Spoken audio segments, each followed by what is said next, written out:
Surprise announcement from Fuji. They are bringing out a cinema camera. Who would have thought? This is going to be the GFX Eterna and is going to launch in 2025. Not quite sure when. They haven't really released all of the specs and no one's really had a hands-on with this camera yet. So this is just my reaction to it and a little bit of maybe pontificating, if we can say that, around the state of cinema cameras at the moment and who's in the market and what they're doing and where things are moving. What I find fascinating about this is within the cinema camera landscape, Fuji are the only one who will have manufactured film stock in the past. So if you look at your Arris, your Reds, Sony, even looking at Canon and Blackmagic, they aren't companies that really ever got into film stock manufacture.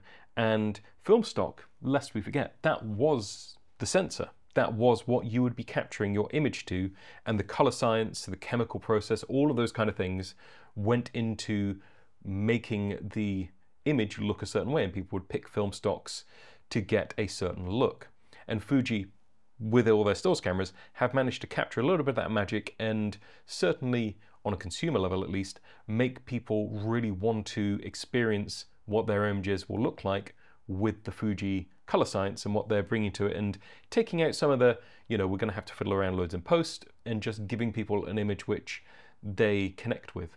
At least that's the way I view it.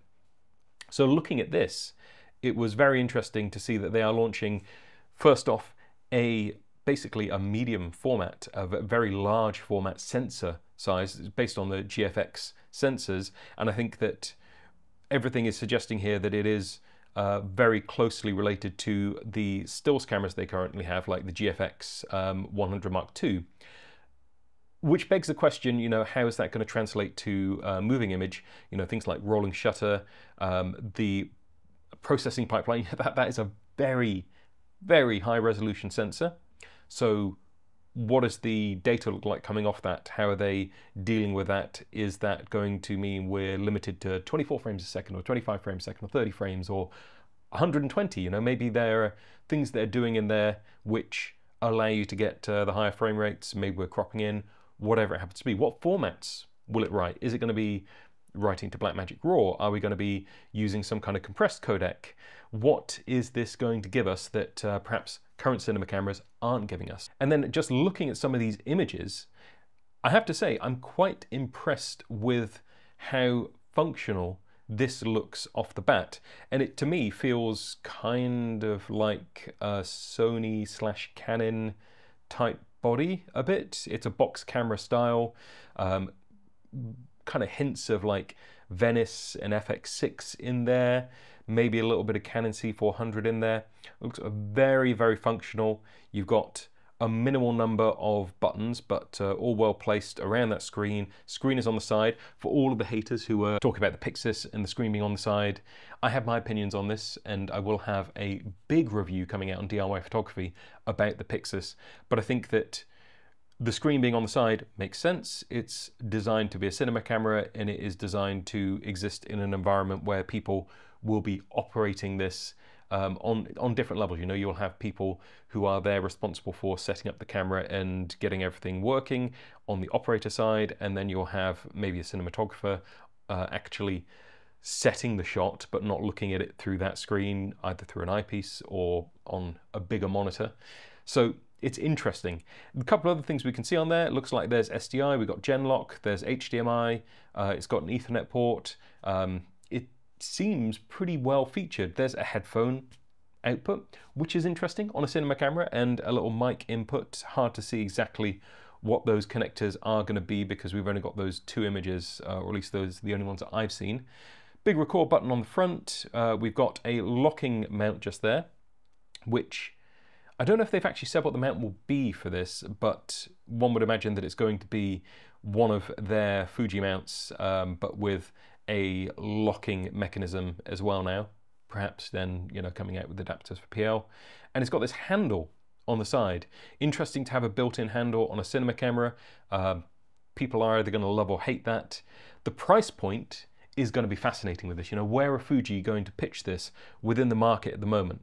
Because it perhaps is unique in that it is a large format, and large format is a difficult terminology at the moment because people are calling all kinds of sensors of different sizes different things, but this is a medium format sensor. This is sort of in that space where the Alexa 65 sits maybe, or the Blackmagic large format sensor, which is sort of medium format as well, on the 12K cinema camera, the more expensive one, which isn't 12K, it's like 18K, whatever it is. This is sitting in that space. It is above the Venice in terms of sensor size. It is above the Canon C400 in terms of sensor size. It's above the Pixis in terms of sensor size. So where are they going to sit this in terms of price? Will it be a bargain? Will it be something that's more expensive? If it's more expensive, this is where I'm perhaps a little bit confused with this, because I think that anything over £15,000 UK for this is going to be a little bit of a tricky sell, because at that point, if you're buying this, you're in the space where maybe you could be getting into a different camera system. Now, admittedly, a different camera system that has this size sensor, you won't be getting into, and Blackmagic have already come out with their large format sensor, and that is sitting, what was it, between 25 and 30? So that is more expensive, but they're sort of, I mean, it's weird to say that they're established in the cinema space. Blackmagic are a known quantity in terms of post-production, pipeline, color science. DaVinci's there. They've had several cinema bodies already, and to a greater or lesser extent, you kind of know where you're at. But with this is the first one. This is going to throw up all kinds of questions of compatibilities, the way that the color science is working, the way that the post-production is working. It just, to me, throws up a ton of questions. And I think it's fascinating to look at some of the things they say in the press release just here. There is a growing need in the film production industry for high quality videos that can be produced quickly and inexpensively. So they are tipping the hat to inexpensive. What does inexpensive mean for a large format camera like this? Is inexpensive something you can afford to buy? Is inexpensive something you can afford to rent? Where does that sit? Because Blackmagic were positioning it very much as a medium format size sensor, an iMax size sensor that you can afford to buy if you're a rental house, or if you're someone who's really seriously looking at that space and willing to drop tens of thousands of pounds, you can buy it. Whereas an Alexa 65, you can't buy. So your options were limited at that point. So here come Fuji. Are you buying it? Are you renting it? Getting into rental houses is another question, you know, like the support network. Fuji do have a support network around the world. You know, they've got cameras on every continent. They've got servicing on every continent. I say every continent, probably not Antarctica. But they do have an infrastructure there. So will they be able to leverage that to make this appealing to people? Or are they going to find that it's actually really hard to, because cinema cameras, lest we forget, it is the reliability and the knowledge that if something goes wrong, you can talk to the manufacturer and they will sort it out. You know, if you have a problem with one of Arri's cameras and you're shooting on a production using an Alexa 65, Arri are going to make darn sure that that gets sorted, and quick. You know, you'll have a replacement camera sent out, you'll have a tech sent out. There is an infrastructure, and on the other side, an expectation of that infrastructure. So where does this sit? Blackmagic, I don't think they've ever got that level of infrastructure in place as far as, you know, like the high-end cinema and the expectations of. Red had huge trouble with this early on. There were lots of challenges where the cameras were kind of beta cameras and they weren't final products, and people were expected to deal with some of the quirks and some of the challenges that were thrown up by that. My mind instantly goes to the whole Philip Bloom debacle with Red and them, you know, demanding the camera back and buying it back from and all of that kind of stuff, because he said it was so difficult to get it to work. And you can look it up. It was a whole thing. So that is showing there's a very real expectation when you're spending this much money on equipment like that for a level of fit and finish and support outside of does the image look great, you can assume that if they're launching the cinema camera, the image is going to look good on some level, but then where are the pinch points?